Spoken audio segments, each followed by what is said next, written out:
Master minds commerce చదవాలనుకునే 10th inter విద్యార్థుల తొలి ఎంపిక. అంటే మామూలుగా ఇంతకుముందు భద్రాచలంలో ఒక సాంగ్ ఉంటుంది సార్. ఒకటే జనం ఒకటే మరణం, గెలుపు పొందే వరకు అలుపు లేదు నీకు. ఒకటే జనం ఒకే మరణం. అదే డైలాగ్ మన దాంట్లో చూస్తే మళ్ళీ పుడతామా ఏంటి అని. So inspirational. అంటే ఇప్పుడు భద్రాచలంలో ఆ సాంగ్ తర్వాత మళ్ళీ కథ కానీ మన రై సాంగ్ కానీ అంత ఇన్స్పిరేషనల్ గా నిలిచింది. చాలా రోజుల తర్వాత ఒక స్టార్ హీరో మీద ఒక ఇన్స్పిరేషనల్ స్టోరీ, ఒక కమర్షియల్ ఫిల్మ్ చెప్పేస్తారు. కమర్షియల్ ఫిల్ము కమర్షియల్ ఎలిమెంట్స్తో చెప్పొచ్చు. అంటే మరి కమర్షియల్ ఫిల్మ్ తీయడం కూడా చాలా కష్టమే ఆడియన్కి, కానీ ఇది ఇంకా కొద్ది కష్టం. ఒక కమర్షియల్ హీరోని పెట్టుకొని ఇలాంటి కథ చేయడం ఇంకా కష్టం. అక్కడ సక్సెస్ అయ్యామేమో అనిపిస్తుందండి అందరూ మాట్లాడిన మాటలను పెట్టి.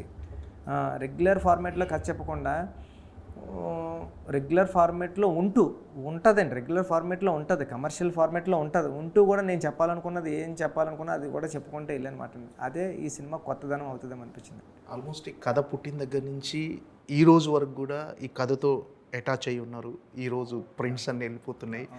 ఈ ఎమోషనల్ జర్నీ అంటే యాజ్ ఏ డైరెక్టర్గా మీకు ఎలా అనిపిస్తుంది? సార్ చెప్తున్నాం కదండి, నా కళ్ళ ముందు ఏదో జరుగుతుంది, కదులుతుంది, కానీ అది నాకు సంబంధం లేదండి. మ్యాజిక్ జరుగుతుంది. అది నేను ఓన్లీ June 4th ఆడియన్స్ ఇచ్చే దానికోసం వెయిట్ చేస్తున్నానండి. ఇవన్నీ నాతో ఎవరో వచ్చి మాట్లాడుతున్నారు, మీ ఇంటర్వ్యూ జరుగుతుంది, కానీ అది జరుగుతుంది అంతే అండి. అంతే జరుగుతుంది అంతే. నేను పని చేసుకుని వెళ్తున్నాను తప్ప అండి, ఆడియన్స్ ఇచ్చే దానికోసమే వెయిటింగ్ అంతే. అంటే అసలు ఈ పెద్ది అనే కథకి ఇన్స్పిరేషన్ ఏంటి సార్? అంటే రామ్ చరణ్ గారి కోసమే ఆయన అలా చూపించాలని కథ తయారు చేసుకున్నారా ఏంటి సార్? కథకి ఇన్స్పిరేషన్ ఏమన్నా? ఇన్స్పిరేషన్ ఊర్లో కుర్రోడ్ని చూశానండి నేను. ఆ కుర్రోడుని ఒక విజయనగరంలో పెట్టి అలాంటి కథ తీసుకొస్తే, సేమ్ టైం చరణ్ గారు స్పోర్ట్స్ డ్రామా చేయాలని ఎప్పటి నుంచే డ్రీము.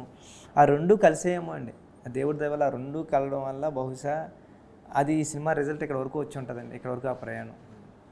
అంటే రామ్ చరణ్ గారు ఈ కథకు బాగా ఊనైపోయారు సార్. అంటే ఒక రకంగా చెప్పాలంటే నిన్న ఆయన విజయవాడలో స్పీచ్ ఇస్తూ తన లైఫ్ టైంలో లైబ్రరీలో పెట్టుకోవాల్సిన సినిమా ఖచ్చితంగా నా లైఫ్ బెస్ట్ ఫిల్మ్ అవుతుంది అని చాలా కాన్ఫిడెంట్గా చెప్తాను. అంటే ఒక హీరో అలాంటి స్టేట్మెంట్స్ ఇవ్వాలంటే చాలా గట్స్ ఉండాలి.